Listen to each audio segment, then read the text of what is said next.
Today on the Story Geeks podcast, 90s goth kids can rejoice. And I mean that in the most brooding way possible because we are talking about 1994's comic book classic, a cult classic, really, The Crow. But before we get into that, we've got a fascinating new sponsor, a participatory arts podcast. And at the end of the episode, I'll play a trailer and you should listen to it because it's a fascinating concept. It's called SYGNYL.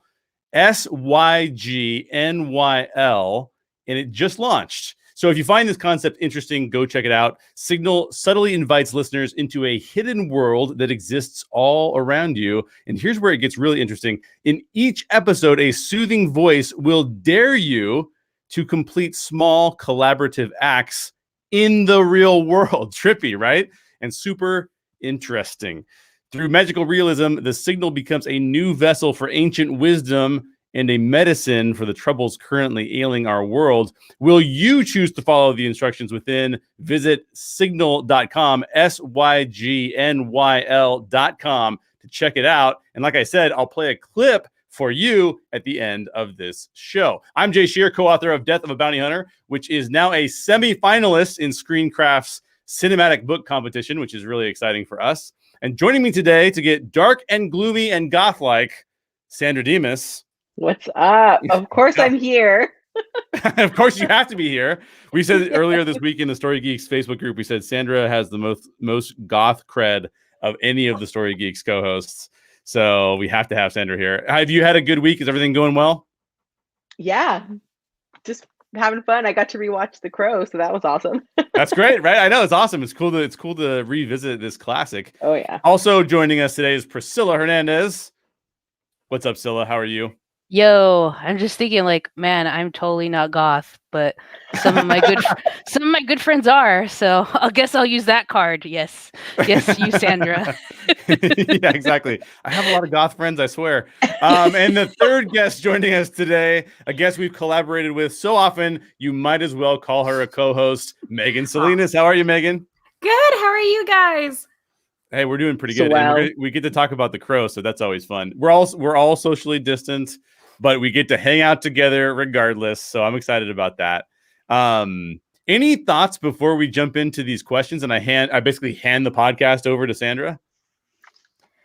Kind of like Scylla, I have to say that I was not a goth kid either. When I was in high school, I was a wannabe emo kid.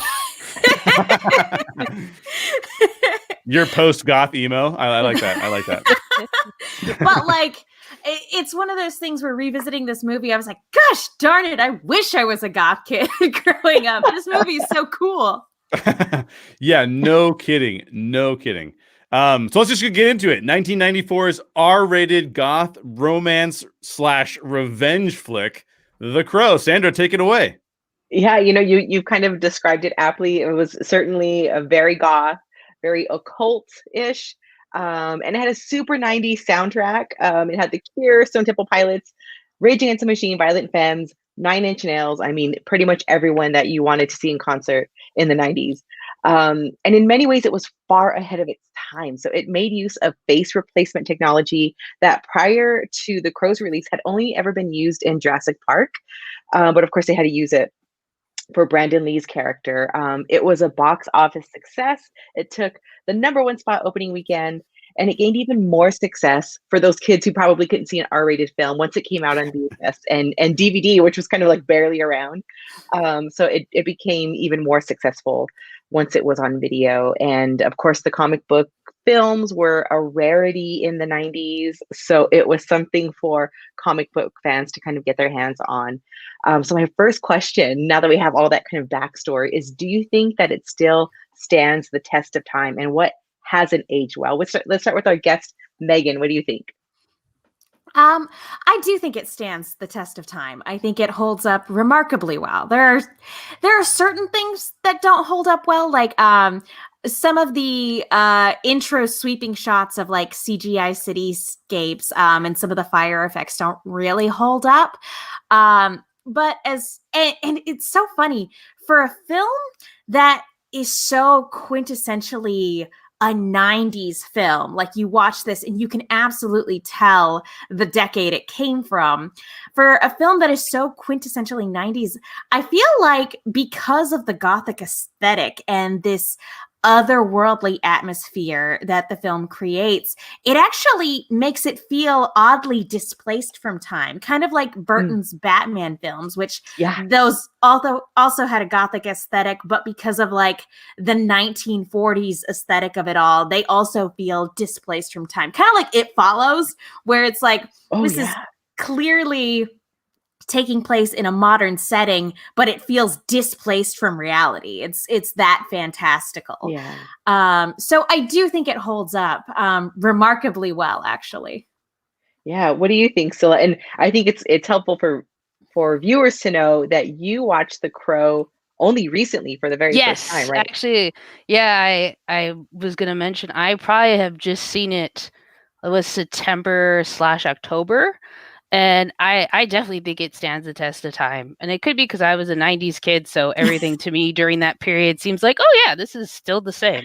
But I think it has timeless themes of, wanting to seek justice in any means possible. And also, if you're just thinking about peak pandemic time, even September, October, there's a lot of themes, about seeing injustice and how do we deal with it? How do we address it? Are seeing these people have control behind the scenes, even if it's a crime lord as opposed to big corporations, it still has stuff that, if you even watch it today, it's like, wow, this is very, it is displaced in time. It's like you could watch it at any time period and be like, wow, this is really good. Yeah.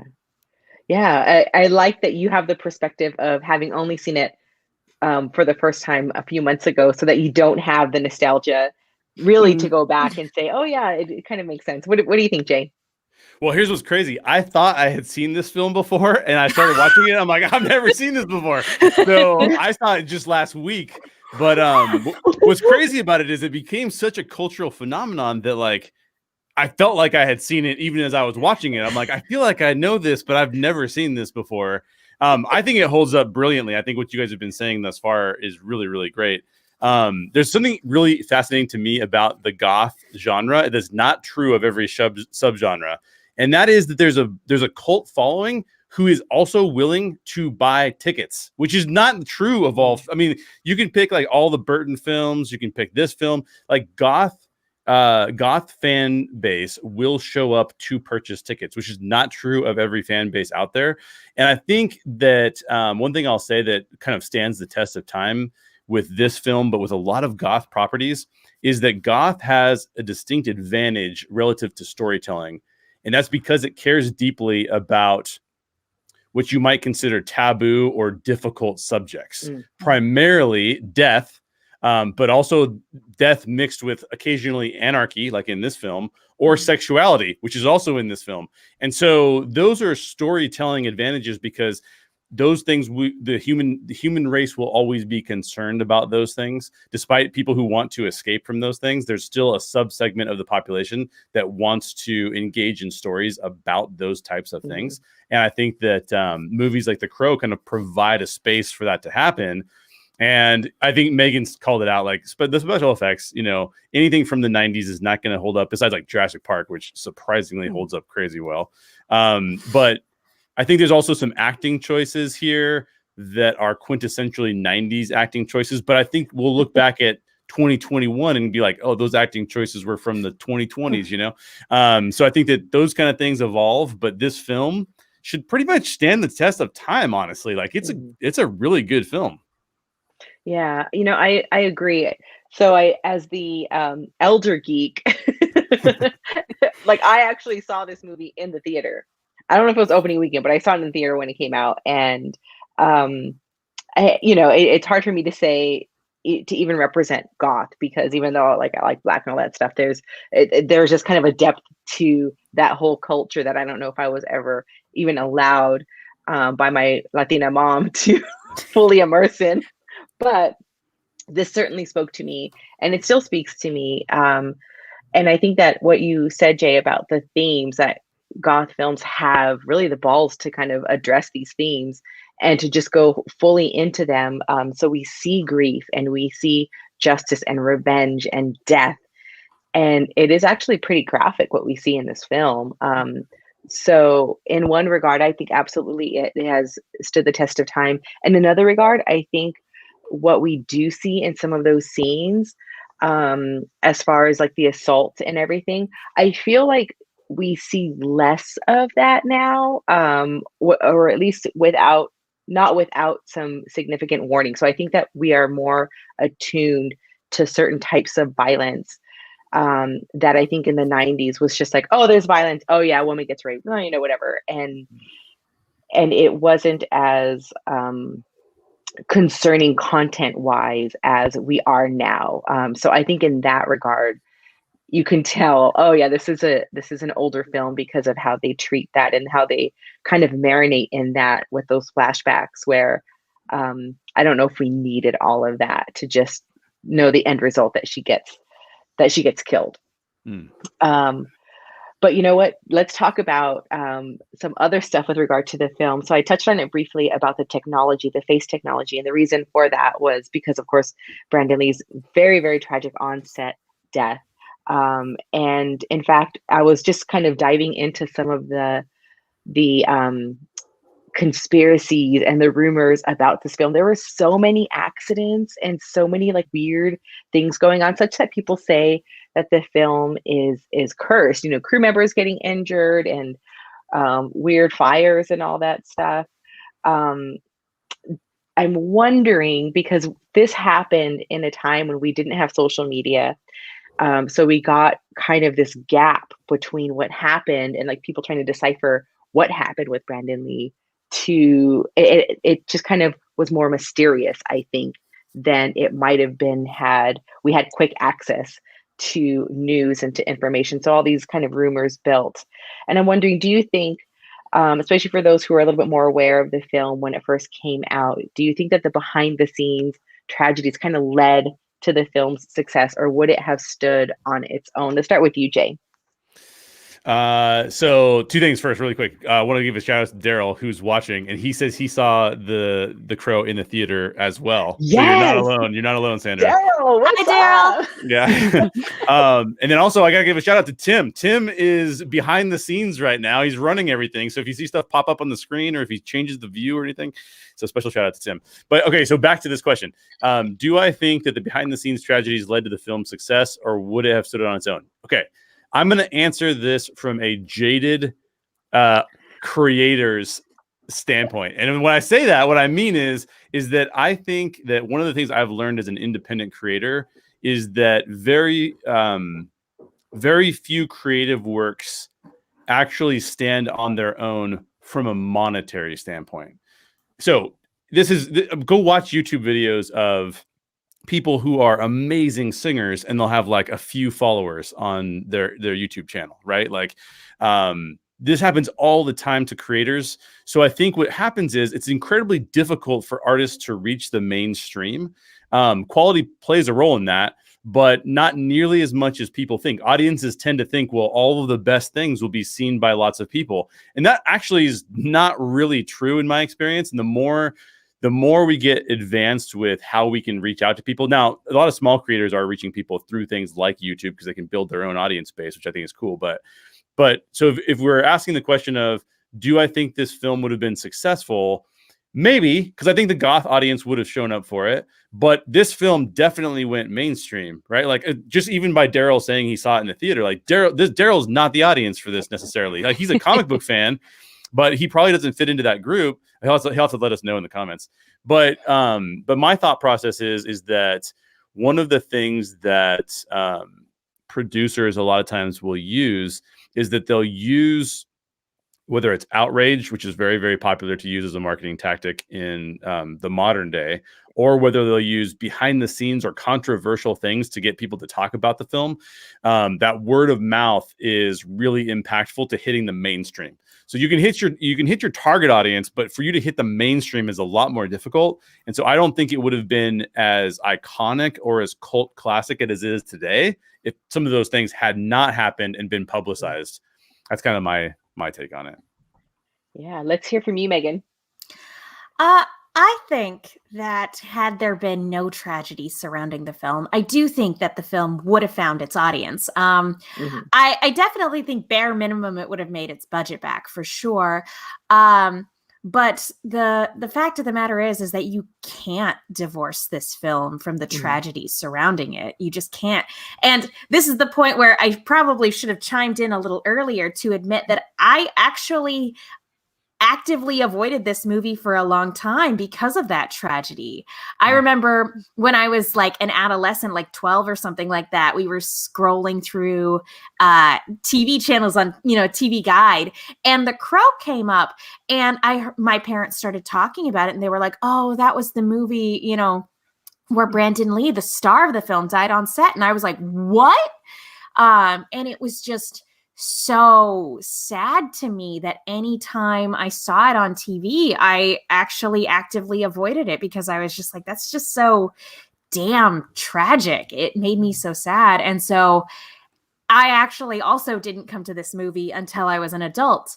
And I'm really glad I did take the time to watch it because it is a fantastic film. And that's why I do think the film would have found its audience, because it at its core, it's a very relatable story, as we said, dealing with universal themes and this fantastical, otherworldly atmosphere. The film's merits, I think, would have allowed it to find its audience. The thing that will forever make The Crow live in infamy, though, is the fact that it was Brandon Lee's last film. And from now on, whenever people look back on this film, much like the career of like Selena, people think of like, oh, what could have been for this person who was displaying an incredible amount of talent and passion for the thing that they were doing here. And I think that's one of the reasons why critics were so kind to it when the film came out, because it is a little light on story, and some critics pointed that out, but they pointed out that the atmosphere was great and that Brandon was great, and that Brandon would have had a promising career had this not been his final film. That being said, I don't know if history would have looked, as kindly on it as it does right now. Because again, of that like tragedy of like, oh, it kind of like we look back on Heath Ledger, when the dark, and shortly after he passed away before The Dark Knight came out. We'll always wonder what could have been. But actually, if you mentioned, Sandra, that a lot of people think this movie is cursed because of all of the various incidences that went on behind the scenes. There's actually a really great series on Sherer that talks about cursed films. It's called Cursed Films. There's one season of it, and they do an entire episode on The Crow. And it was actually that episode that got me to finally sit down and watch this movie. But yeah, it goes into the nitty gritty and of like kind of demystifying cursed films. So I highly recommend checking it out because the movie's not cursed. It's just a tragedy, Yeah. Yeah. What do you think, Scylla? I think to echo what Jay and Megan have said, it is a great story, but I think we have a culture, and there's always been this kind of culture that attaches to movies or situations that are very tragic, like you can't look away type of situations, that it still holds up, but at the same time, I think people become even more interested in it because of everything associated with it. And, including the passing of Brandon Lee and how, his life was cut short in the sense of like his father, Bruce Lee, where they're both did not, live that long, if you think about it. And Brandon Lee just being like, this was like his star role. Because before that, I think there was Rapid Fire and a few other movies, but besides that, that was it. Yeah. So I think that's what people attach to as well, of like just everything associated with it, or, being mystified by it. Like, oh man, like all this going on and what happened here. And like, or even people looking really detailed into the film to the point of like, oh, can I tell the face like when they place Yeah. the face on like the set double to, fit in for Brandon Lee. So I think story-wise it stands on his own, but I think with that culture of just being interested in things and tragedies, that's what brings it over the top. Yeah, I think if any genre is going to encourage people to really gravitate toward it and hold it dear to their heart, having lost the main star, I think it would be a goth film, anything goth related. And you brought up a good point, Phila, about this being kind of like Brandon Lee's first big film. So he wasn't really in anything big prior to this role.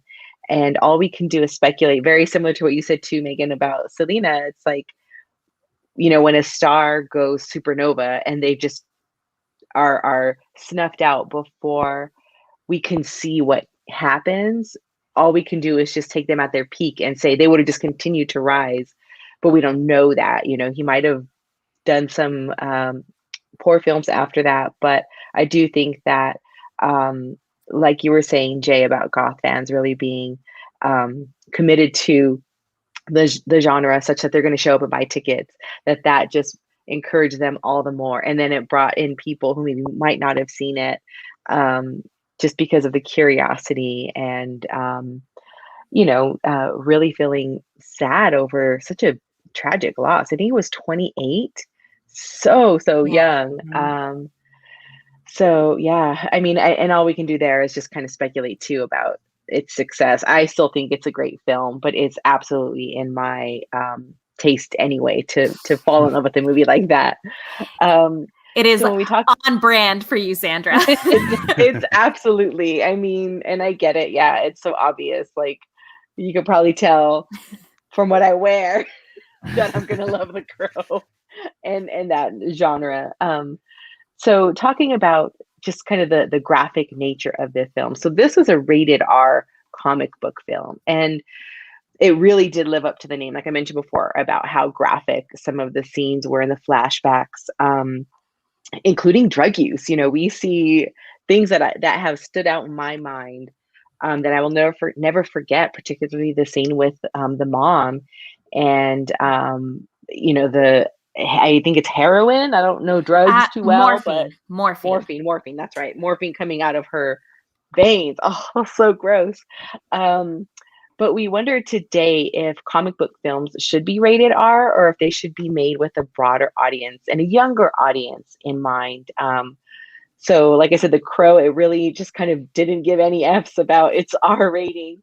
So what do you think has changed in the comic book world and society as in large as we think of kind of our desire now to have comic book films that are not rated R? Let's start with you, Scylla. I feel like it's, partly studios want to make money, and a rated R movie is not going to make a studio as much money as opposed to a PG-13, movie. I mean, besides Deadpool, the first Deadpool for sure. But I think you can have a spectrum of films that are tailored to different audiences that are comic book related. I think a lot of times people box comic book movies into something that have to be kid friendly all the time, but that's not a reflection of comics as a whole. You have various comic properties that are for mature audiences, even like from Image Comics, having various more comics than we just think from Marvel or DC. So I think overall it's just people maybe putting things in boxes when they don't have to. Also with studios just going like, hey, we need to make money on our investment. So this is why we switch to more of that broader audience. Yeah, well, it's good business, I guess. What do you think, Megan? I 100% concur with that sentiment. The same thing happens with animation a lot of the time. People forget that comics and cartoons are not genres. They are mediums. They are mediums for storytelling, and you can use those mediums to tell literally any kind of story for any kind of audience. And So people forget that these days. And I think the main reason for that is because comic book movies had become such crowd pleasers and generally considered to be all audience type films, or all ages type films, you know, and I will like kind of look towards the Sam Raimi Spider-Man films that sort of steered things into that direction, which is hilarious in hindsight, because Sam Raimi is not only a very famous horror director, but he also did an R-rated superhero movie back in the day called Darkman. And movies like Blade and The Crow and Darkman are all adult movies. But unlike the adult sort of fantastical movies of the 80s, like your RoboCops and your Predators and things like that, these movies aren't really expected to sell toys anymore, or at least in the 90s, they weren't expected to sell toys. And that's the main thing I think that has changed between adaptations of comic book movies from like the 90s versus the early 2000s and onward, is that now comic book movies are expected to not only be, you know, draw in big box office numbers, but they're also expected to sell toys. Whereas I'm sure there were action figures of The Crow back in the day, but like now those are, I imagine for the most part, those would be major collectibles as opposed to something you'd be selling to a demographic of like 10 to 12-year-olds, you know? Yeah, you know, I would love the Crow toys. That would be pretty awesome. Oh, there are definitely collectibles that exist. They're just going to be very expensive. I need it. But I think that you both have made really, really good points. I absolutely agree. You know, just thinking about making that money, making, you know, merchandising, being able to put the Crow on a kid's t-shirt and a onesie and, you know, all of that. It's interesting to see. I want that. If I have children, I'm going to make them wear a Crow onesie. You can put a onesie on a dog. I'm just saying. True. I may have done it once or twice. Or 3 times. I know. But I think that's, you know, I think that's true that comic books are no longer a subculture. They're so ingrained in the culture for everybody. It's for everybody. And I think that it's good to be inclusive and say, yeah, you know, you might not read a comic book, but you can watch this film and enjoy it and appreciate the themes. But we sacrifice the space to really give the stories truth in where they were created and the themes that they address, you know. And I read a lot of Image comics. I can't imagine many of them that I read being adapted onto film and having a PG-13 rating without sacrificing some of the things that make them really compelling and powerful. So yeah, I mean, we lose a little bit in being more accessible, I think. What do you think, Jay?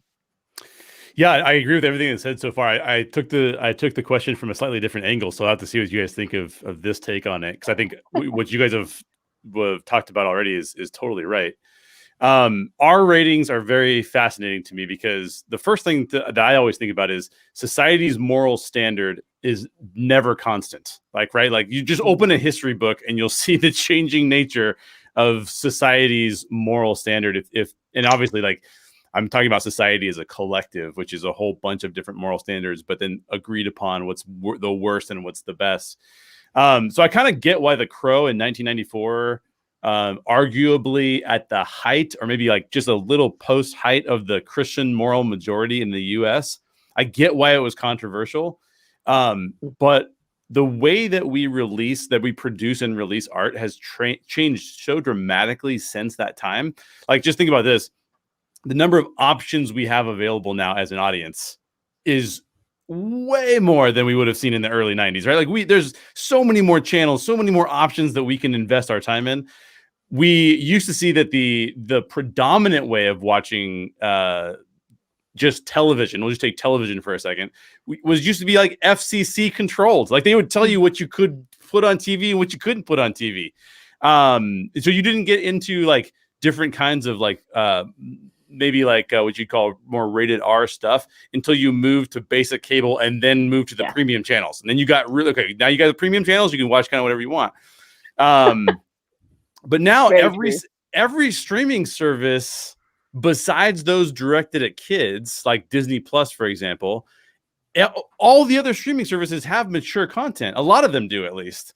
So I think that in a world with fewer choices, The Crow to me stands out as a really bold choice for the filmmakers to put out there. In a world of many choices where like Game of Thrones was one of the most popular shows in the modern era, to me, I look at The Crow and I don't see it as I don't see it as controversial as people saw it in the 90s, right? Because it's kind of like, oh, well, I see a lot of stuff that's coming out that's similar to this. But I think also to get at this, the idea that you have multiple choices. We had somebody in the Story Geeks Facebook group, Andrew Pritchett. Shout out to Andrew. He kind of suggested that we expect certain properties to never have an R rating. And as I started to ponder that, I was like, you know what? It's so interesting because we actually just want the properties that we like to be reflected with our particular view on the properties, right? So it's like, so here's an example.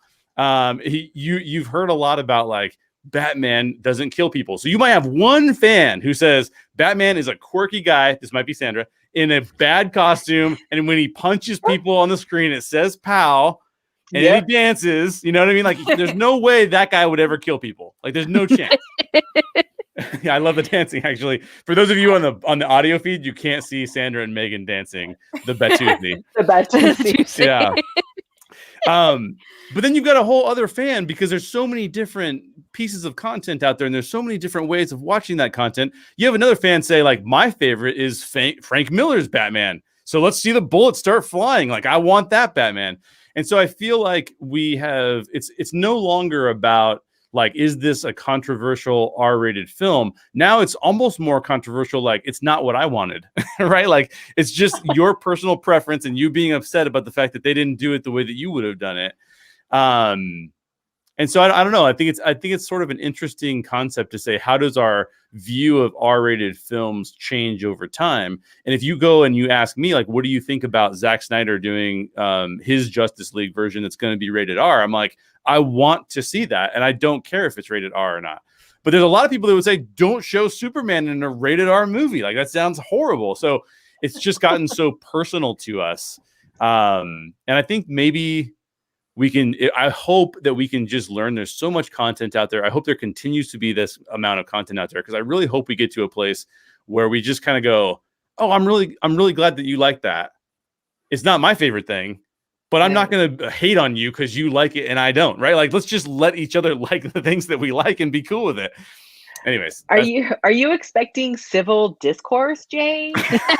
I shouldn't. I don't know what planet you're living on.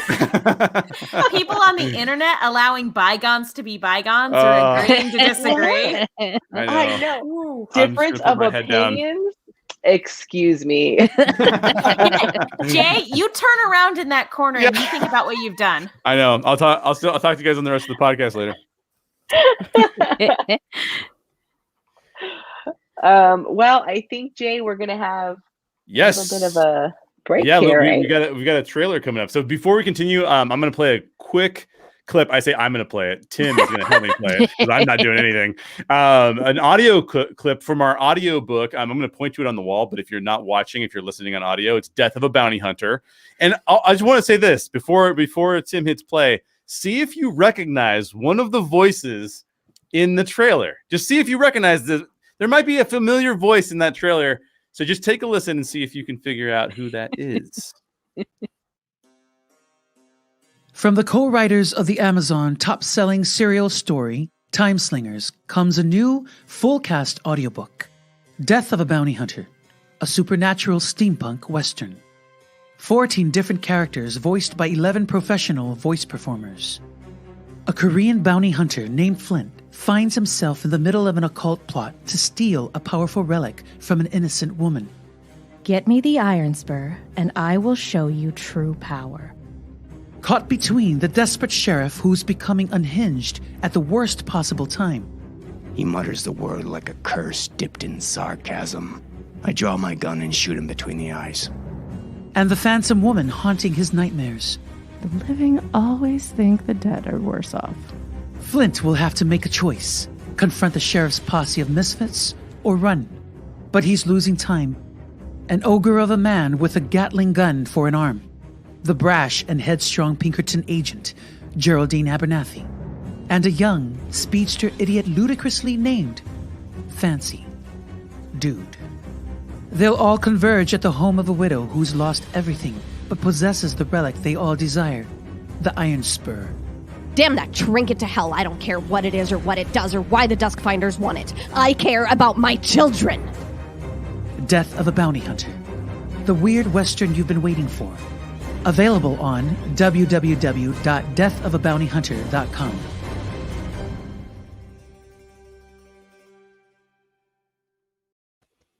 Well, of course, the special voice in that trailer was none other than Megan Salinas. Thank you, Megan, for being a part of that. Thank you so much for letting me be a part of that. I can't wait. Were you the one who cares about your... Oh, go ahead. Oh, I was going to say, I can't wait to get my hands on the Iron Spur. That answers my question. Awesome. I was trying to guess which one was you. It will be mine. She was the first voice on that trailer, so you can go back and listen to that anytime you want to, of course. But if that sounds like something you'd be interested in, visit deathofabountyhunter.com for more info. We've been getting some great feedback, by the way. It is a semi-finalist in the Screencraft cinematic book competition, so all of that's very cool. But obviously, if you just buy the novel, you don't get to hear Megan. So definitely go actually listen to the audiobook. And don't forget, the trailer for SYGNYL is still coming up at the end of the show, so make sure you don't miss out on that. Sandra, it is back to you. Well, now it's time to dig deep. You know, we just heard a trailer for an amazing story, so now we're going to dig deep into the amazing story of The Crow. So one of the things that we do at Story Geeks is we always talk about these deeper themes, including the why of a character. So the catalyst for Eric Draven, it starts off with, backtracking, the catalyst that starts the protagonist on the hero's journey. We think about that with Story. So for The Crow, his catalyst is built off of fridging. So that's a term for a comic book trope where the death of a female character serves as a catalyst for that hero's journey. In this case, we're going to ask if it works in The Crow, if this trope works, why or why not. And then before we dive into that, though, I think it's important to mention that James O'Barr, who's the author and artist of The Crow comic book series, that he actually lost his fiance in a car accident with a drunk driver. So keeping that in mind, knowing that it wasn't necessarily just a trope that he pulled from thin air, but actually something that was drawn from his own experience. Let's start with you, Scylla. Do you think that this motivating factor for Eric Draven, The Crow, do you think that that worked in this film? I feel like it did, you know, when I first think of it, because certain films you're able to tell, like, oh, of course she killed off the wife, you know, like fridging, like you said. But I mean, in a sense, he's also avenging his own death and what happened to him as well. So for that part of that, like, I feel like that really works. And it goes back to the overall theme of wanting justice, whatever that looks like. Because we see so many things on the day-to-day that we can't have control over, are just beginning something that seems like so black and white of like, hey, this individual is guilty, or these group of people are guilty. Why is nothing being done to stop that? You know, that is something that is just timeless. So I think that's why it works for this in terms of the hero's journey, because it's like, yeah, we want to see these guys being taken care of. And also the head person that really was behind everything at the end of the day. So I think it works because that is something that happens time and time again of wanting to see justice when there's often times we don't see it. What a timely topic to talk about today of all days, of wanting to see justice. All right, let's go. I know. Justice. Anyway, No all comment. right. Megan, Accountability would be nice. Yes. Okay. yeah, just like an ounce of accountability. All right, Megan, let's go to you. Do you think that this works? Like obviously this is a trope where your mileage may vary whenever you are dealing with particular story beats that deal with this particular type of sensitive nature. Like I do think that this is definitely one of those stories where if I was throwing it at friends, I would provide a content warning, because I have a lot of friends who are very sensitive to this type of material. So it's certainly a your mileage may vary type of story. That being said, for me, and this is just my opinion, I think it does work in this particular story. And I think that it's because the source material comes from a place of real grief. There's a sincerity in that storytelling that just doesn't exist in similar works or derivative works, where this story represents real pain from a real person, and it's not just done for cheap drama. And that's not to say that cathartic storytelling will always make for good stories. I've certainly seen. I think I've said a couple times. There's a film called It Comes at Night, where it was marketed as a horror movie, but really it's kind of like a family drama with horrific elements. But because it was marketed as a horror movie, I was really disappointed when I saw it.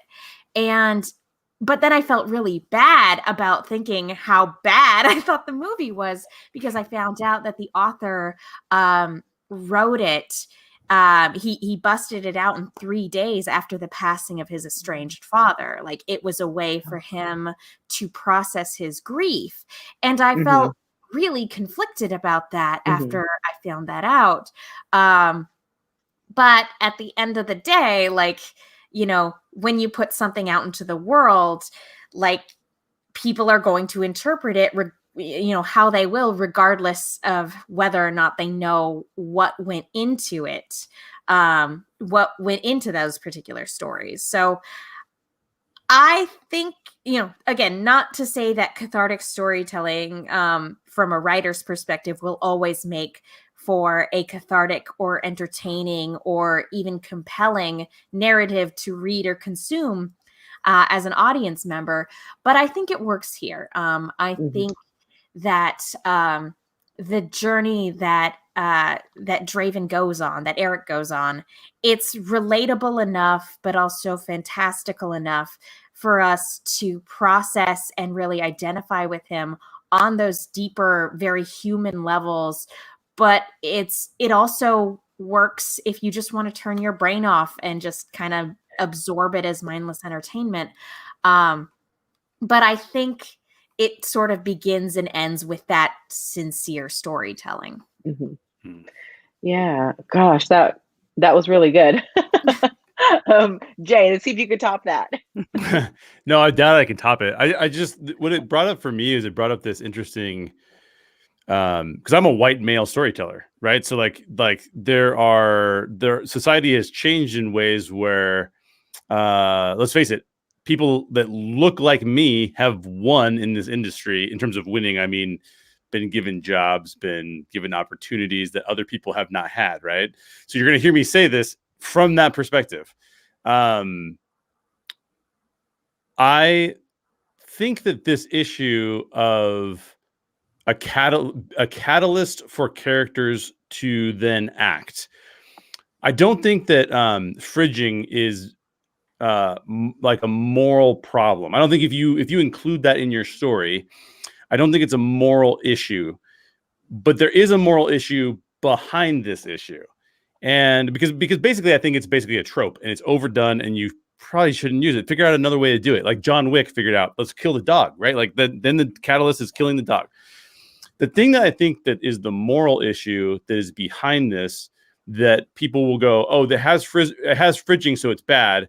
they should stop for a second, I think, and consider why they might say that fridging is bad. Because I think when you break it down, the real issue is that there hasn't been enough representation, and that in and of itself may not be evil, but what is evil is how the choices were made that got us to that place, right? So if you think about that, and you think about like, well, the people in power chose to silence these voices, sometimes stealing those voices, by the way, only to put it in a different place. Then you can say, well, every time this kind of story prompt or catalyst shows up, it's bad. And I would say, well, that's not necessarily true. However, what you could say is it is overused, it's tropey. Why are you doing it? And why don't you get another voice to tell this story? And that's where I think that the discussion should move to, because what will end up happening is we won't come together around what the real issue is, and then we'll just point fingers at each other and go like, you use fridging and you're an idiot, and then you go, no, I should be able to do whatever I want, and that's just a dumb conversation, because we're talking about a story and a catalyst in a story. A much better conversation is, why are we silencing some voices and promoting other voices? And I think the industry has done that for a really long time. It's hard for a month to go by where we don't see another person, especially in the geek world. We saw another person in the geek world being called out last week, right? Like, and I think that's kind of more of the issue, is like, it's about where the money goes. It's about who gets the voice. It's about those kind of things. And of course, I would say at the end of the day, fridging is a trope. So let's move beyond that trope. So that's kind of my take. You guys can't hear it, but as Jay was talking, all three of us were nodding vigorously. Oh, yes. You bring up so many points. Like, all three of you actually brought up points that I want to jump into. Going back to what you mentioned, Megan, about the catharsis of having like gone through what James Barr went through, just losing his fiance, and using art to be that catharsis. That's important. Whenever anyone's been through something traumatic, use what it is that they're most drawn to: writing, dancing, singing, creating, painting, whatever, as their catharsis. And that's a wonderful tool to kind of work through your grief. However, that's not always a good result, like what you were talking about, Megan. It can be very self-indulgent, because it's focused on self and focused on, the process. And then to share that, I think, can be dangerous sometimes if it's not something that is ready to be consumed by the public, because it really is not good quality, even though it was a good process for that person to go through. With The Crow, I do think it works. And I think the reason why fridging is a trope is because, whether it's male or female,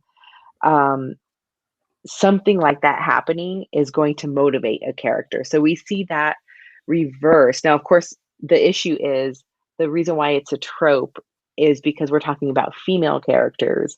And so the lack of representation is the issue. But the idea around a character losing someone, and that is the catalyst. We see that with Batman. We see that with Spider-Man. We see that in women, like with Peppermint. That film, Jennifer Garner, that is her catalyst. Her family dying is what shifts her into being this, a badass who's going to kill the people. Well, then the tropes there are dealing with like Mexican drug deal or whatever. I was going to say, I don't know if we have time to unpack all of that. No, because that is just a whole other slew of tropes that they're guilty of. But the idea is, again, going around representation. So in that film, it has to do with a lack of representation for Latinos. In this one, it's a lack of representation for women, where Shelley's whole character is nothing. She's really nothing. Like, we don't know anything about her. It's just, well, that was his fiance, and he's mad that she's dead. And like, that's all we know about her. So if that were made today with the 2021 lenses, I think we would have more of an issue with it, because it was made in the 90s. We kind of give it that, or at least for me, I give it that pass. It is a trope, but I do still feel like because it was so, it was personal. It was personal for James O'Barr. It is acceptable and understandable that this is how he feels. His fiance was stolen from him from someone who was doing something atrocious. They were drunk driving, and he lost his love, and so I think it works because it's personal. Yeah, but gosh, what a heavy topic to just kind of think of the why. So if we are okay with this trope, now let's talk about Eric Draven. Well, really quick, Oh, if I yeah. can interrupt you, real quick. Jessica, my wife actually asked, Oh. like, when you say fridging, what does that mean? So what's the historical I want to define context? that term. Yeah. Why don't you define the term? Who wants to take a crack at that? I did define it earlier when I first asked the question. So it is, it's the catalyst. I'm sorry. So fridging is the term for a comic book trope where the death of a female character serves as a catalyst for the hero's journey. So losing a female character, and so that's what fridging is. And so when we talk about losing a character, if it's not a female character, or like the sole purpose of that female character is just to lose her life so that the hero can go on his journey, that's fridging. But when we think of someone like Peter Parker and Batman or Bruce Wayne, it's different because it's not a female character that has no other purpose, no other story other than to just die and be that motivation. Yeah, because isn't the term based on, I can't remember what comic, but literally the female character was put in a fridge and was dead. So that's I think it was a Green Lantern. Was it Green Lantern? Okay. I believe so. I might be misremembering that, but yeah, it was a Green Lantern comic where he comes home and literally his dead girlfriend has been stuffed into their fridge. Mm-hmm. And that's where the term originates. Because and to be fair, I definitely, whenever I do see this trope, especially in modern storytelling, like you say, Jay, because it's been so used and because women have been so overlooked in a lot of these spaces, I do tend to roll my eyes. And I don't know how I would have reacted to The Crow had I not known ahead of time that that was a particular plot point. So I was prepared for it. If I had come into it blind and got, completely sidelined by it, I would have been like, oh, what the fuck, guys? Pardon my language. Ooh, I'm telling. I do want to point out another comment from Jessica, and that is about that soundtrack.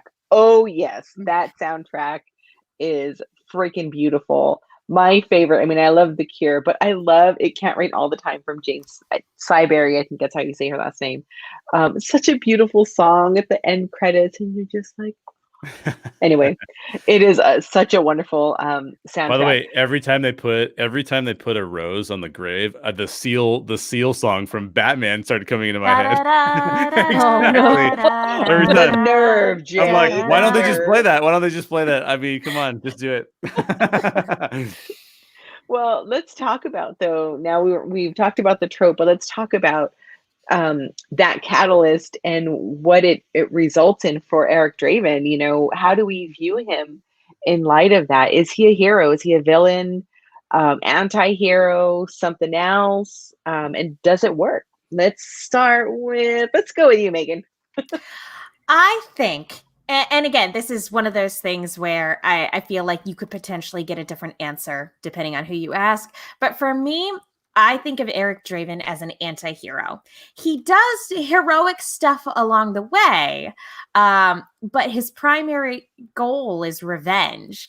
It's not necessarily justice or protecting the innocent. He wants to make the people who caused him and his fiance suffering, he wants to make them suffer in return. And I have mixed feelings on revenge as a storytelling device. I have mixed feelings on it because in my heart, in real life, I think in real life, a person who seeks revenge digs two graves. And so I think it's fine in escapist, sort of fantasy filmmaking and everything like that. But I think pursuing it in real life is a hollow endeavor. And I think it's played in the original comic. It is played out a little bit more as, revenge is kind of hollow, because that's what his journey is in the comics. He gets revenge on these people who wronged him, and then he just goes straight back to his grave. It's less of a hero's journey and more of just kind of like this exploration of grief, because in between each of the killings, it's a lot of reflection and mourning. But in the film, it's a little bit more of a hero's journey. Like, he helps, and granted, he does help people along the way in the comic too. But like, he's made a little bit more heroic in the film. Like, he's given weaknesses, and he had a connection with Sarah before he died, and so that kind of makes him relatable too. And he needs help from Ernie Hudson's character on occasion. So that they give him weaknesses where in the original comic he did not have them. So even though they make him a touch more heroic, or at least sprinkle in elements of the hero's journey here and there, I think at his core, in both the source material and the film, he's an anti-hero. Because ultimately, he's not seeking to save the world. He's just looking to take certain people down. Yeah. All right, Jay, you're up. What do you think? We've got one vote for anti-hero. Well, okay, so I'm going to say that I'm 100% Team Megan on this one, and but let me explain how I got there, because I think Megan very eloquently described why he works that way in the movie, and I think she's 100% right on that. But I went through this personal journey largely because of this podcast, and because as a writer, I like the mechanics of how things work and why we think someone's a hero, or why we think someone's a villain, or why we think they're an anti-hero. And so Daryl and I kept exploring this whole aspect of like, well, what on screen makes us then say hero, villain, anti-hero? And I think that you can, at least for me, I'm sure everyone else has their own opinion on it. And I don't think actually Google or Webster's is helpful at all, because they're going to give you this definition where you can come to different conclusions about Thanos, or you can come to different conclusions about Eric Killmonger. And I didn't want that, because I wanted to break it down. So anyways, give all that context to say that for me, a hero acts selflessly for the greater good, sacrificing himself for others. A villain acts out of self-interest for herself or her tribe. And an anti-hero really wants to stay out of it, wants to act selfishly to benefit him or herself, but ultimately chooses to help others even at her own peril. So in other words, they're inherent, like Wolverine. You can imagine Wolverine. He doesn't really want to get involved. He doesn't really want to help people out. But at the end of the day, he steps up and does it, despite the fact that he's not a Luke Skywalker. Luke Skywalker, from the moment he has the dream, is like, now I've got to go do something, right? I think even someone like Batman, you can say his motivation from the beginning is, even though he might be very violent, which then leads people to think like, well, maybe anti-hero. Well, yeah, but he's actually trying to do that to solve for Gotham's problems while he works out his own psychology, maybe, but still it's for Gotham. He's doing it for Gotham. And whereas Superman's obviously a hero, there's like, I know that Zack Snyder made him a little bit grayer than normal, but he's a hero. So that for me is how you break it down. If you find those elements. And so the way that Megan just described how Eric Draven works, he's an anti-hero. I mean, and I think it might work a little different in the comic, because he might just be a villain in the comic, and it might just say there's bad people, but I'm a bad person, and let's just see if I'm a bad person and they're bad people, and I'm acting selfishly and they're acting selfishly, at least they're worse than me, so I just kill them, and then we're done with it. And I just think that, so for me, it works in this film, but I need to read the comic actually, because I like explorations of films that say, well, kind of everybody's in between hero and villain, and sometimes we all act like villains. I love that kind of concept. So I don't mind if even if Eric Draven ends the movie and you go, I think he's kind of a villain. I'm okay with that. But I don't think we can call him an anti-hero or a hero if he ends the movie that way. We should just call him a villain. So there's my take. Nice. All right. So 2 votes for anti-hero. What do you think, Scylla? It's going to be a 3rd vote for anti-hero. So I was ping-ponging a bit between hero and anti-hero. I feel like both of you articulated so well. So trying to think what to add to that. It's just, Jay, you make a very good point of like, what he's doing is pretty much a selfish means, even though it really does help others out. And if you think about it, helped out that whole city because now every gangster and main gangster is now gone. But I think what I liked a lot about that film was his connection to Sarah, even though maybe that wasn't the intention. He reflects, and him and his fiance had a strong connection with her before they both passed. So still showing that connection, I think was making me lean a little bit. Well, hero, like, still really caring about her, even going to give her the ring, like Shelby's ring, or Shelly's ring, not Shelby. So like, that's why we kept flip-flopping, but I think it's definitely anti-hero. Yeah, I agree. So a 4th vote for anti-hero. But I will say, from Eric's perspective, just like for all of us, we are the hero in our own story, right? So from his perspective, he believes he's the hero. And that's why he does something noble when he is talking to the pawn shop guy and he's throwing all the rings and he's like, every single one of these is a life ruin. And so he's calling him out and he destroys the shop because he knows that he got, like, the pawn shop owner got all of these goods from the result of somebody being robbed, probably harmed or killed. So from his perspective, he's the hero. I think the real hero is Sergeant Albrecht, because he does put himself in danger because he's concerned, and not only like physical danger, but also professional danger, because he knows that something is going on. He doesn't harm Eric Draven when he has the potential to. So I think he's the real hero.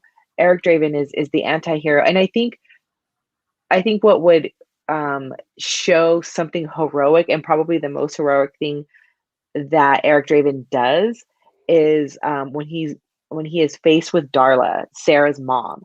So Darla works in this bar, I guess, with all of these criminals, and she's doing morphine and she's completely ignoring her daughter, which is why Shelley and Eric had kind of adopted her in a sense. And now Sarah doesn't have that anymore because they're gone. So all she has is the sergeant and, this mom who really just kind of tosses money her way, or go eat or whatever. And that scene where Eric kills, I think, Fun Boy, and then he goes to Darla and she thinks that she's going to get killed. And he holds her up against the mirror, so she's facing the mirror, and he shows her the needle marks in her arms, and he tells her mother is a name for God and the hearts and lips of children, of all children. And that scene, when I saw it in the theater, and even to this day, whenever I watch that movie and he says that, I'm like, that is such a powerful scene, because he doesn't shame her. He reminds her of her status. He reminds her that she is a mother and she is God to her child. So own up to that, live up to that. And I think that is such a powerful scene. And that is probably the most heroic that he is. Everything else is very selfish. And even flaunting his power, where he gets shot in the hand and he's like, oh, ha, ha, ha. But that scene is very powerful. And he had every ability to really shame her, and he doesn't. And so I think in that scene he shows some heroic behavior, but otherwise it's really a Sergeant Albrecht who has the heroism. And yeah, once once Eric Draven kills everyone that he needs to kill, he pieces out and he, he's like, screw this city, I'm going with my girl. Yeah. I think you hit the nail on the head. Absolutely. If we think of a hero as somebody who acts selflessly, then absolutely. Ernie Hudson's character is by far the most selfless character in the entire film. Yeah, no, absolutely. I think he was so great. I loved him in that movie, and I loved Sarah too. Like, because I was kind of young when I saw the film, and I was like, oh, I want to like ride a skateboard in the rain, and like, I wish I was as cool as Sarah, but I know. Ernie Hudson in this movie is fantastic, but also not that it's related to like any of our discussion topics, but I feel like I had to point it out at some point. Tony Todd in this movie. Oh my goodness. I was hoping you were going to go there. Tony Todd in this movie is absolutely fabulous, and he looks, I think, cooler and like more suave than he does in any other movie. And I say that as somebody who adores him in Candyman. Like, my gosh, he's so cool. I had forgotten that he was in this film. So when I watched it the other day, I was like, is that freaking Candyman? He should have been given a bigger role. He needed a bigger role in this film. He is so handsome. He is. Not to go off topic with how handsome he is, but I do just really quick. This is one of the powerful aspects to me of the goth genre, is that it acknowledges that we are all sort of anti-heroes, right? Like, it acknowledges that that when you put a character in a film, they're not all good or all bad. They're somewhere in between, and they're oscillating.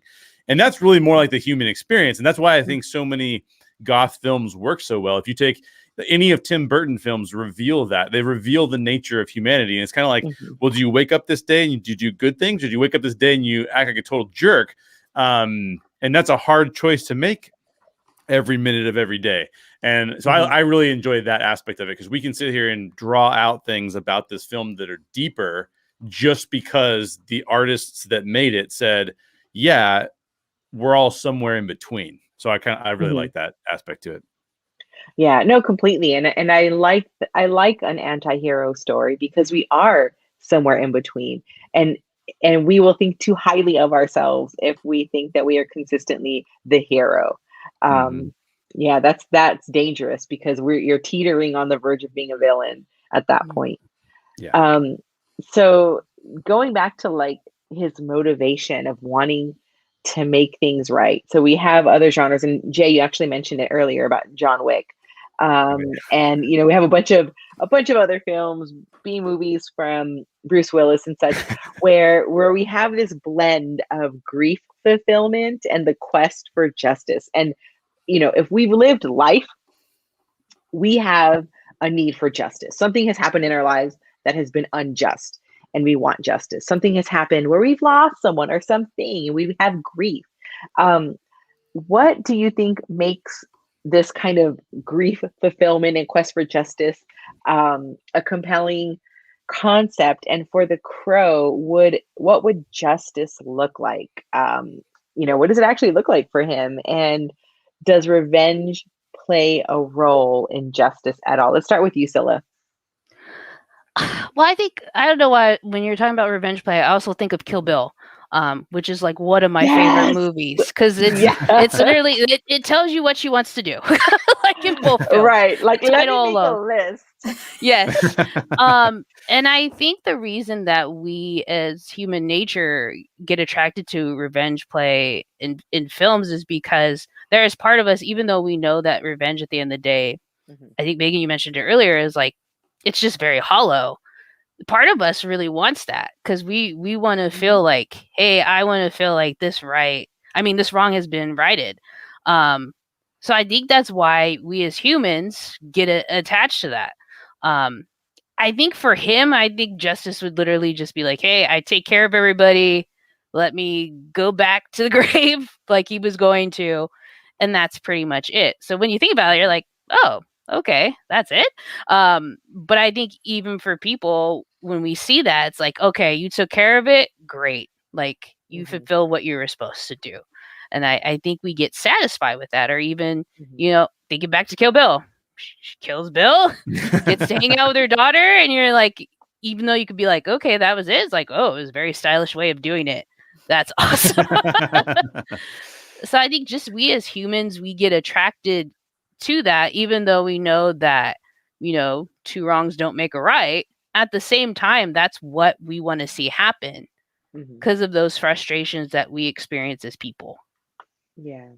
Yeah, no, for real, for real. And I love that you mentioned Kill Bill. Like, I love Tarantino and Kill Bill. I love almost as much as I love Pulp Fiction, which is a lot. So, all right, Megan, what do you think? I think one of the reasons why this concept is so compelling, kind of like we've discussed throughout the course of this show, it taps into something very visceral and very relatable that we as human beings just experience as we live our lives. And I think it can give us a vehicle to process a lot of those emotions. Like a lot of times when we lose someone, there's no action we can take. There's no justice to be sought. We either have to confront or repress that pain and then move on. And so stories like this can be really like appealing and compelling because it creates a scapegoat for those feelings, somebody we can blame. And it boils down the complexity of loss into a good versus bad narrative. And good versus bad narratives are easy and a lot easier to process than the nuances of grief. And so it can be really cathartic if that's what you're seeking in a story like we were talking about earlier, or it can be mindless entertainment if you're not seeking that, because it turns something where there is no justice to be sought. Like, it removes all of the moral ambiguity out of real life loss. And for The Crow, I think it kind of boils down to what's said at the very beginning of the film. A soul can continue to linger on if there is such extreme loss and sadness connected to that death. And sometimes a crow will bring someone back to right the things that have been wronged. And so justice for the crow, as framed out at the beginning of the movie, actually is destroying the people who destroyed Draven and his fiance's life. Like, that's how the narrative frames justice in this case. I would disagree. I don't necessarily think that murder in real, if we're talking real not your life, cup of tea. If we're talking about the purposes of storytelling, I think it's fine. Obviously nobody gets hurt in that scenario, but if we're talking real life, I do not necessarily believe in an eye for an eye. I believe in accountability. And I believe but my version of justice does not involve an eye for an eye, and it does not involve revenge, because, as I said before, in real life, revenge is pretty hollow. It doesn't bring you the satisfaction that you hope and long for. And there are a lot of instances in which people who, seek out that revenge in like the way our legal system lines it out. And when they finally get it, they're like, I feel nothing. And I feel like I've wasted a lot of my life pursuing this thing that has left me feeling hollow inside. So, like I said, in storytelling, I think it's great. It's fun. It's all in good fun. But if we're talking about real life, I think it's a little different. And so it can get a little complicated when you mix in real life tragedy with those fantastical escapist, stories that we seek out. Yeah, that's so good. So good. What do you have to add to that, Jay? Not a whole lot. The only because I think the way that that you guys have both articulated it is fantastic. The only thing that I would point out is that I do think, and you guys have said this, I do think that this film, because it explores Eric's grief, And because it explores a little bit, like he's trying to help out the young girl that has befriended him as well. Like that's a subplot of the whole story. So there's elements of that I think that are explored in this film that work. I totally agree with Megan that revenge is often not equitable with justice at all. And I love the way that Megan talked about that. The other way that I'd say it is these films can sometimes become the equivalent of pornography from a justice standpoint. And what I mean by that is you're pushing aside all of the things that could build intimacy, that could actually deal with your emotional state, that could help you come to terms with the grief that you have because of what was played out for you. But instead, you're going to say, no, I'm just going to invest in this this pornographic revenge. I don't mean that like literally. I mean it as in it's an escape to make you feel better for a time that doesn't actually deal with your real issues. And so I think Megan said that really, really well. And that's what the revenge genre can turn into. And I think that I just listened to a really long Empire podcast where Tarantino was talking about some of those things. And he described some the emotional responses of audiences relative to revenge moments in films. He didn't talk about Kill Bill, ironically, but and as he talked about that, I thought to myself, like, I do believe that storytellers have a responsibility, and I like the word accountability too, to not always give audiences those false or fake emotions that lead them to a conclusion that is actually not true in the real world. Yes, there is a place for escapism in art, and I'm not saying that there isn't, but I think that we have to be very careful about the art that we invest in and then what we take from it. And you could just sit in front of a movie and just watch it and be like, it was mindless and I don't care, and I felt really good when the bad guy got killed. And I'm not saying that that's necessarily bad, but I think you also have to surround yourself with other art and other conversations that actually give you a better, deeper view of the world. So I'm team Megan and Scylla on that, and I think it's more complex than I like that The Crow makes it a little bit more complex, but it's more complex than a lot of revenge, what I would call revenge porn movies actually are about. And just thinking about, I'm wondering if the reason like a lot of people, and myself included, like Kill Bill is one of my favorite films, that we attach to revenge type films, it's because it's the extreme end of not forgiving somebody or holding back forgiveness because it's like, well, you didn't do anything to deserve that forgiveness, so I'm going to hold on to it as long as possible, when in reality it really just eats at us, and again is that same hollowness that you just experience in the end. That's the dig two graves comment from Megan, which I totally agree with.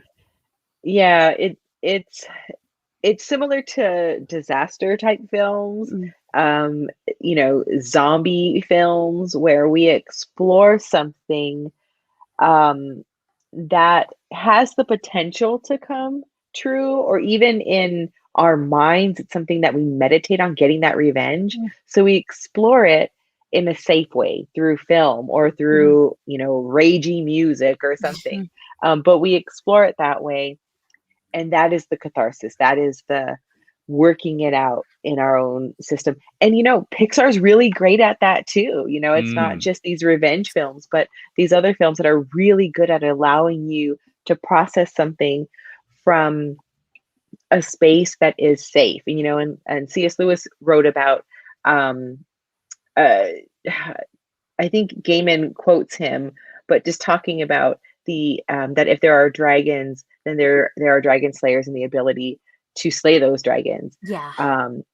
And so we get to do that. We explore that through story. And so we not only explore grief or love or justice, but we explore even, all facets of the human experience, including revenge or the desire for that. And then we can see, hopefully in these stories, that it's going to be fleeting, because at the end of the day, all he really wanted was that piece to be with Shelley. Now, of course, he accomplishes that piece by wronging the rights according to the narrative that, as Megan pointed out, is established within that world. In that world, the narrative is this is why you come back, kill those people, basically, and you have righted the wrong, and then you could peace out, right? So in that world, that is justice. And so it works because those are the rules set up in that world. In our world, those ain't the rules, or at least those aren't the rules as they apply to some of us.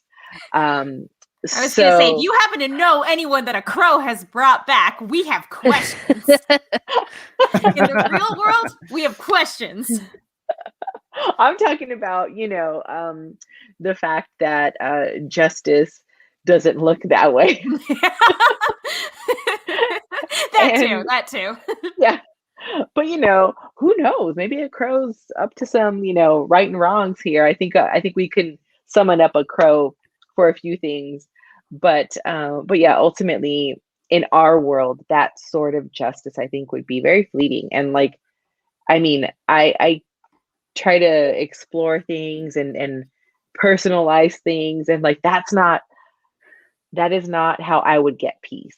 I wouldn't get peace by murdering people, even with the anger and the deep grief of seeing your loved one go through that.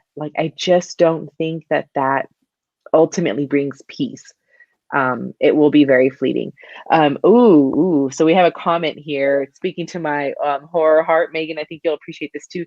Hill House actually helps them deal with grief. And yeah, absolutely. I think Hill House was very, very helpful for me as I was in kind of the thick of my grief, and to see that play out and to see what it looks like in the different stages.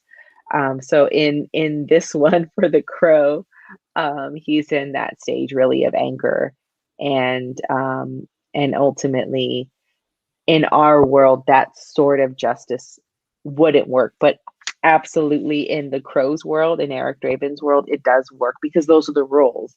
Those are absolutely the rules that they're supposed to play by. Yeah. All right. So now we're gonna kind of bring it home. And this is something that as I was exploring this topic, I didn't realize how many other iterations of The Crow there have been, sequels, and then even a TV show. I was like, what? When did this happen? And I have no interest in them. And clearly other audiences have not either, because they have not been successful at all. But there's talk of a reboot. In fact, Jason Momoa was cast, but then I think ultimately he walked away from that.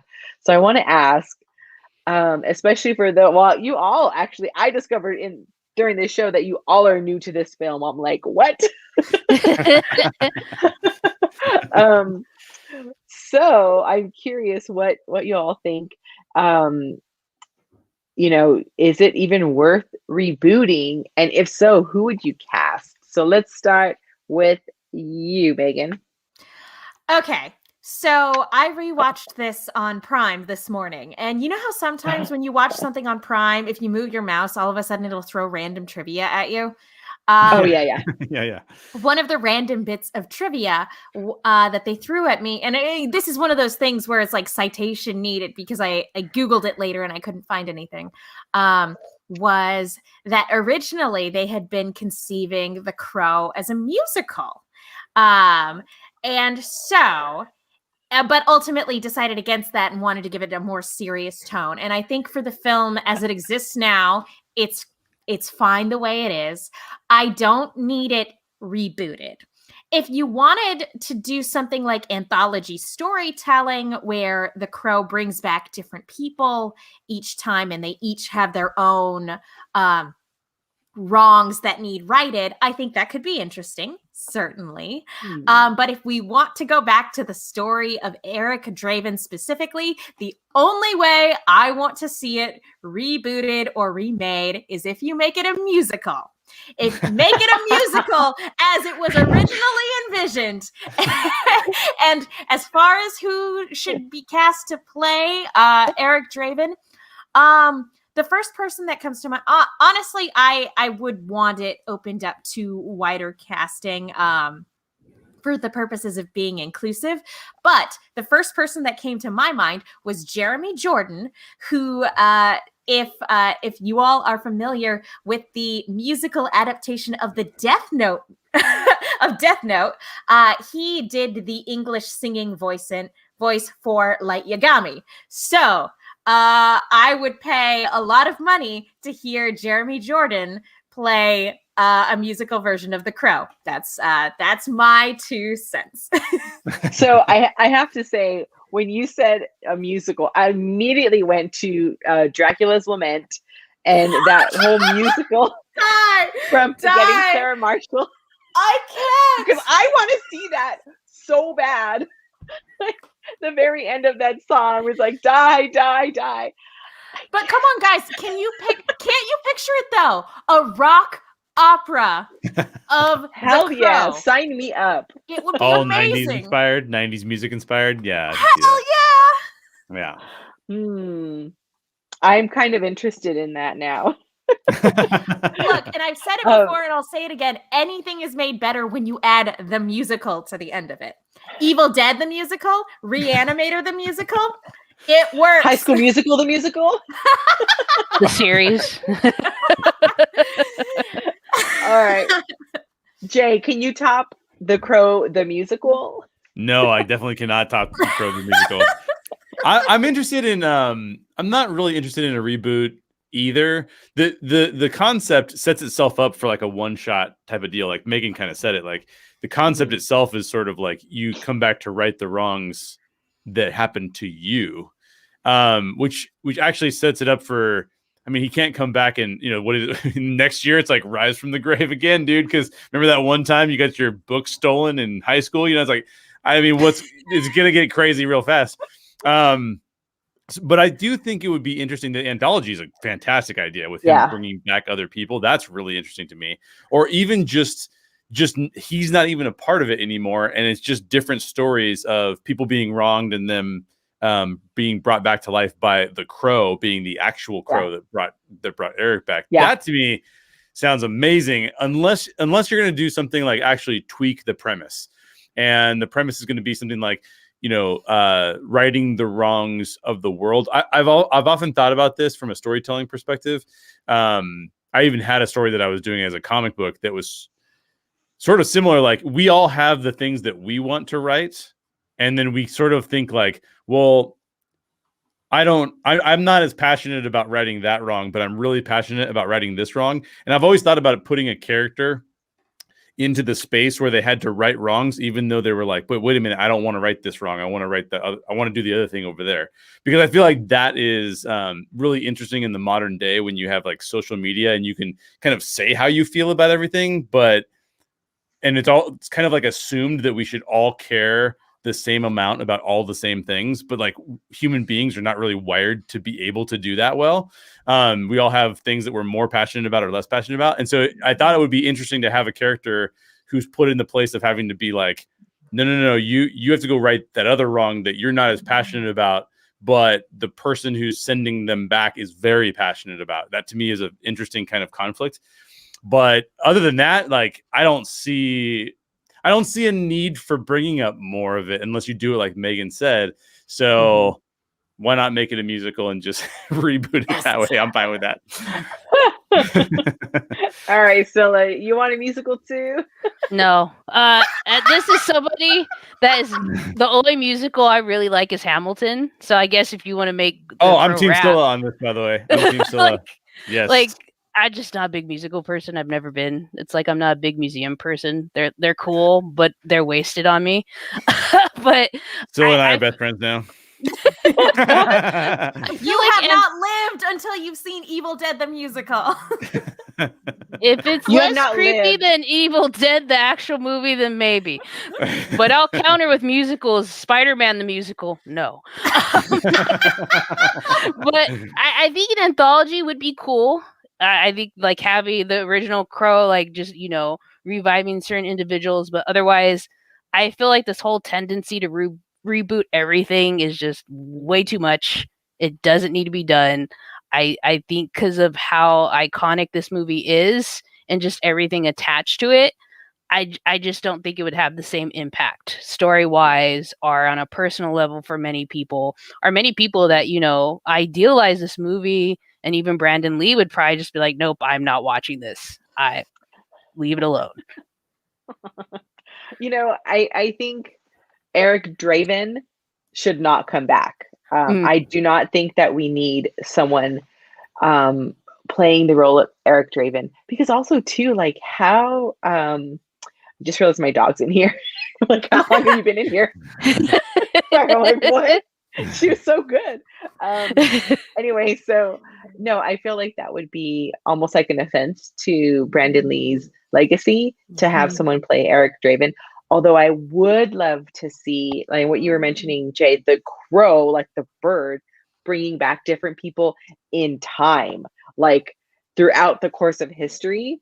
So even like different periods, and this becomes like a different kind of film where it's not really the crow necessarily, but it's the idea of bringing people back who've been wronged, and they're there to right the wrongs. I think that would be great. I think if we cast anyone, there would be multiple casts playing, or unless it's like Hill House, where they had the same characters playing different roles, or American Horror Story playing different roles, but pretty much the same cast. I would love to see, and this is kind of touching on what Scylla mentioned about loving Hamilton. I love Hercules Mulligan, so I would love to see Oak in a role, in the key role of like playing, and then righting wrongs. And I think you mentioned him earlier, the character Killmonger. Michael B. Jordan would be so badass. Like I loved his character in Black Panther.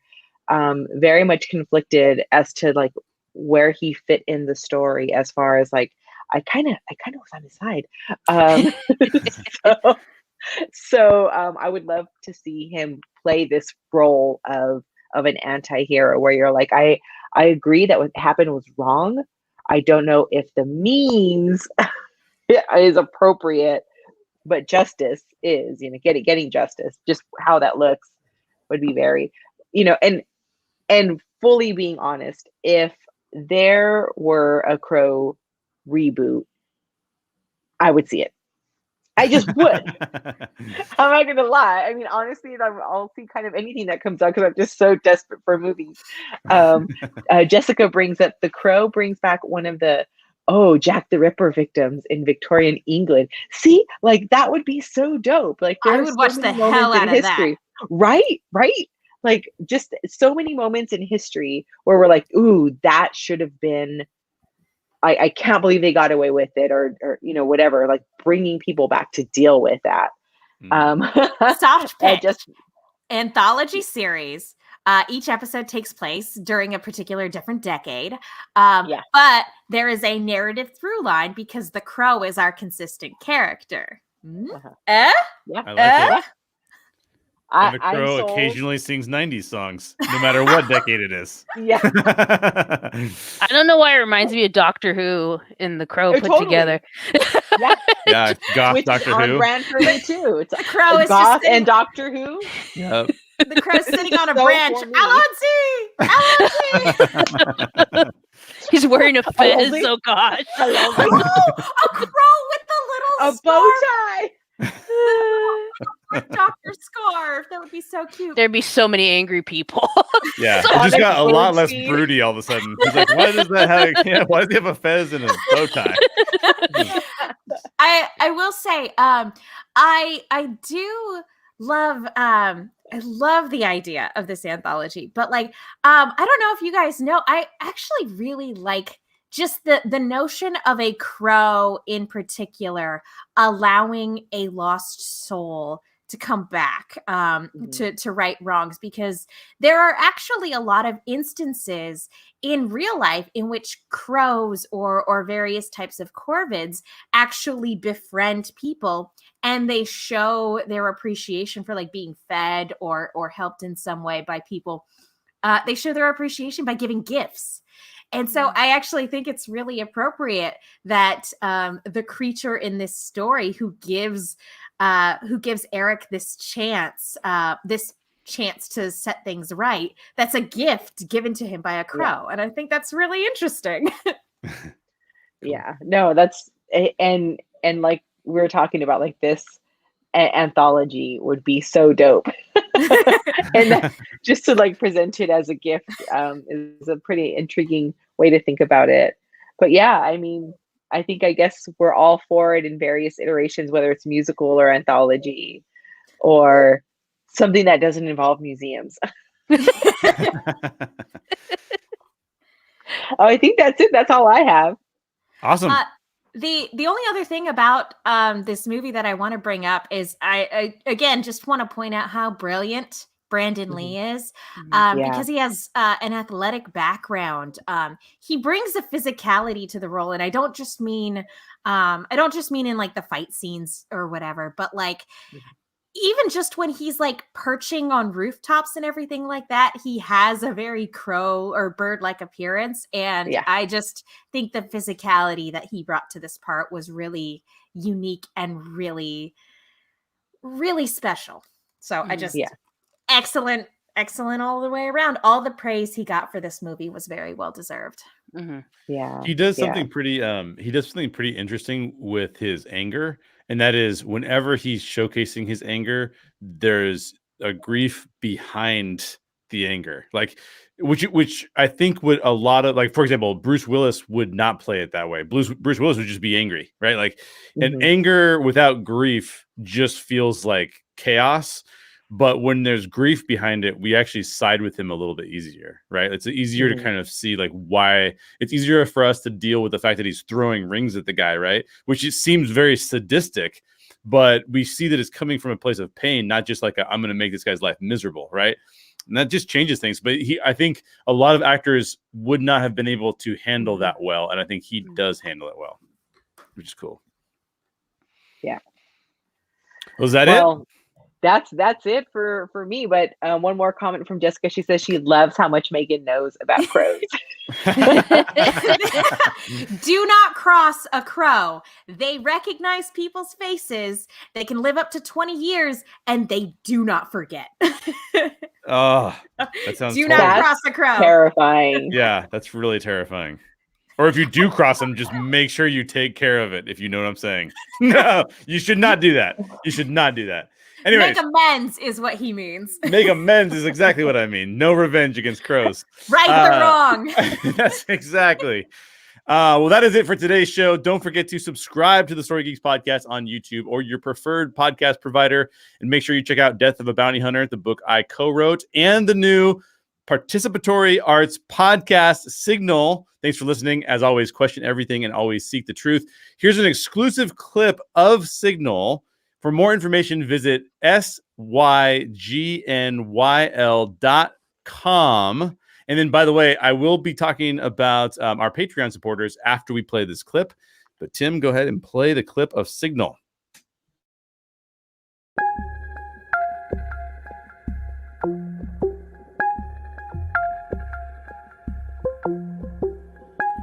You are listening to the sound of the SYGNYL. Here's what I need you to know. Do not become attached to the signal, for the signal belongs to no one. It is light, whose position may change. The signal reveals a path, but it is not the destination. The signal is a finger pointing at the moon, but it is not the moon. Be aware. Do not fall in love with my voice. I am a sentinel and a guide, but as of this moment, you and I are not yet friends. But trust me, you need to keep your wits about you. Hear these words. 3 days from now, you will have an important revelation. Knowing this, there is something I need you to do for me.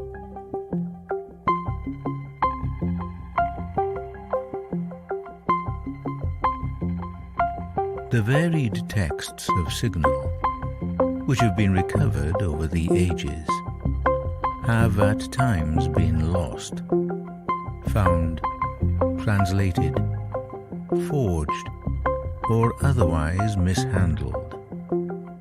Listener, discern.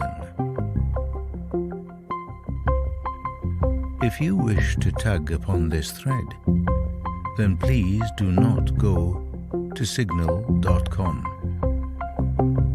That is spelt SYGNYL.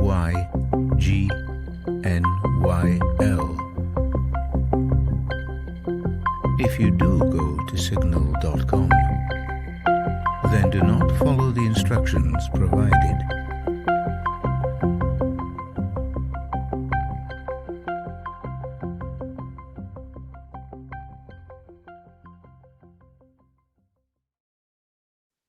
Well, that is super intriguing. I don't know if you're intrigued, but I am very intrigued. And as you could hear in the trailer, for more info, visit SYGNYL.com,